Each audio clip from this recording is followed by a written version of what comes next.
What is going on YouTube? Carl here. Welcome to the vlog. This is the channel where we talk about sneakers, life, and tech. And for this episode, I am excited to bring you my review of the Adidas Originals Dragon Ball Z Shenron. Let's go!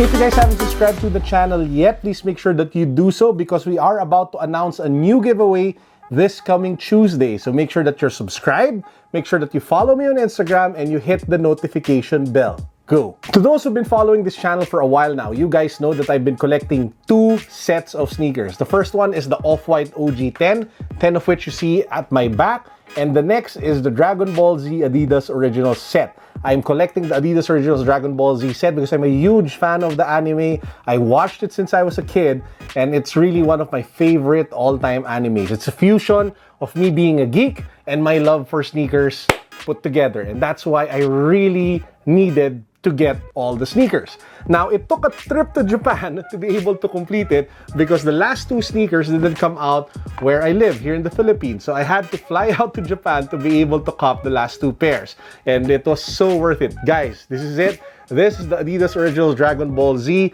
Shenron. This is actually the EQT support mid silhouette, and it is amazing. So let's get to the unboxing. Well, it's not totally amazing because you will see that I do have some really bad points about what they did with this one, mainly because I'm a huge fan. Apart from the Dragon Ball Z, I am a die-hard fan of the EQT silhouette, and we'll talk about that in a bit. But let's get to the unboxing.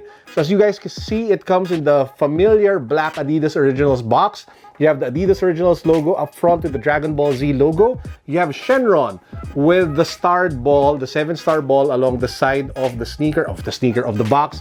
And then you have the artwork here at the bottom, which if you stack completes the total overall poster type artwork of all the characters in the series. By the way, the most popular way of displaying this set is if you just stack them upwards vertically, but I did notice that it actually looks so much better. It looks really nice if you just stack them side by side using the character portraits as well as the numbered Dragon Ball. So I did that. Look pretty good, but right now I'm currently displaying it as a vertical stack. So let's get to the unboxing. So if you pop and you slide the box open, you get the familiar things. You have, of course, the sneakers, which we will get to in a bit, but you do have that wrapper type of poster that they have here. So you have Shenron with the tissue paper, Adidas Originals. This is what he looks like if and when you summon him, if you have all the Dragon Balls. Let's go over the sneakers. So as you guys see, you have that knit upper over here with some sort of like overlay of embroidery to mimic the scales of the dragon. That's what you have at the top. You have EQT embroidered also near the midsection of the shoe. Moving up, you have plastic lace holders, and then you have the green laces, and then you have like some sort of leather patch at the very top of the lacing system. Of course, it has some sort of like reptilian touch to it to be able to mimic the dragon scales, which you also see, guys, here on the middle side. That's the brown leather spot that you guys see there. Very reptilian in nature, as well as the pull tab on the heel. To the back of the sneaker, you have embroidered characters as well here in red over yellow, which gives it an excellent pop because of the contrast of the two colors. And then you have that red TPU type material near here at the back that stretches all the way to the front of the sneaker. This actually helps with the guidance of your foot as you are walking. If you go down to the midsole, it's not Boost, guys. It's not Boost. It's your typical foam material that was used with the EQT mid silhouette. And then you have some sort of like icy green outsole for added durability and traction.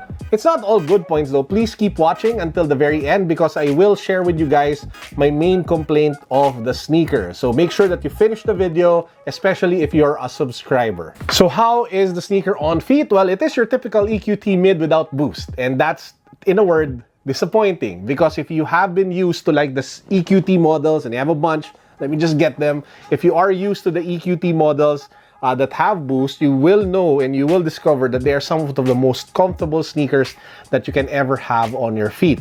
This is the EQT 9118 Boost, one of the best comfortable walking sneakers that you guys can get in the market today. It is just an amazing experience to be able to wear this and feel the difference compared to other sneakers, even with the same technology that they have here. This is the previous model. I think this is the EQT 9117 boost with the collaboration with Mastermind over here. And again, the thick boost, especially near the heel part, was just an heaven sent in terms of cushioning. And that's the reason why this was disappointing, because why couldn't Adidas and Dragon Ball just agree to go with the new models? I mean, they come out with these excellent EQT boost equipped sneakers, and then for the collaboration they use old models that aren't as good, that don't deliver the same type of performance. Man, it's just really annoying, disappointing, and kind of frustrating as a sneaker fan and as a Dragon Ball Z fan. I would love to wear this every day. I would love to wear this regularly to show like your geekhood and your love for the series and your love for sneakers. But at the same time, it really is just so much worse, and then so much worse compared to this, because this is just so good. And I think that captures my main criticism of the Dragon Ball Z Adidas original series. The sneakers that they used are not the best sneakers that you could use to be able to pull off a collaboration as massive as this. And I say massive, take that with bias, because I am a fan of Dragon Ball. The ZX500RM for Goku was excellent.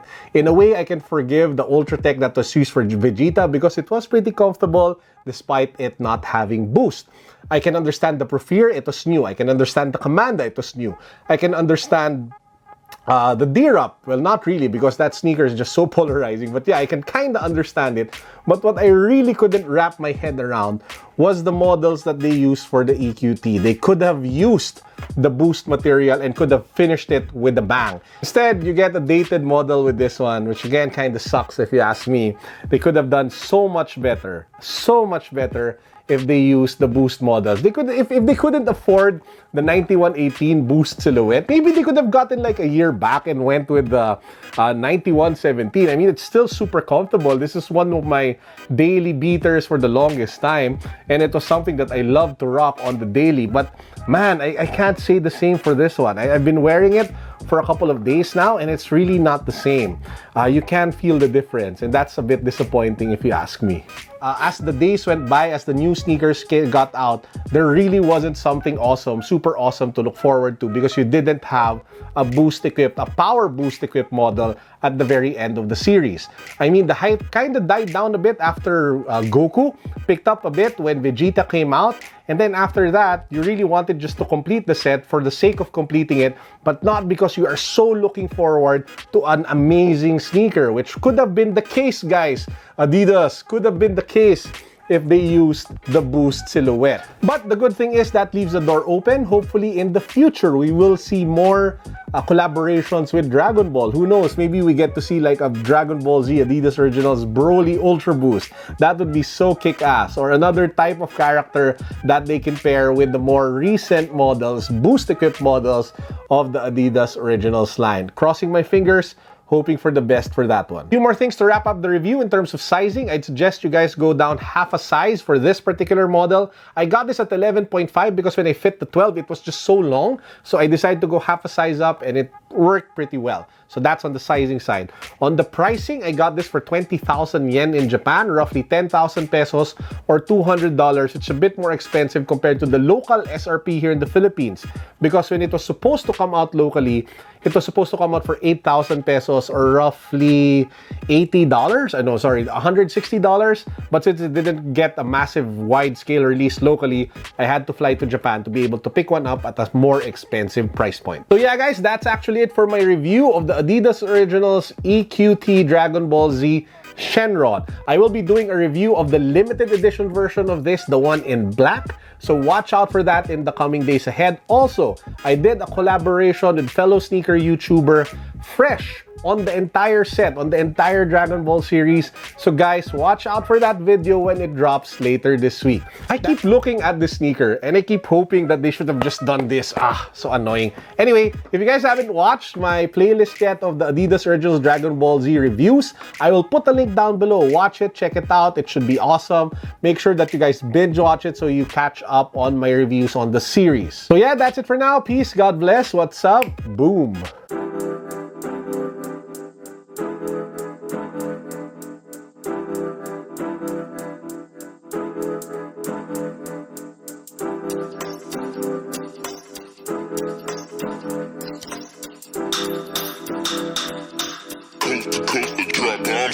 devil.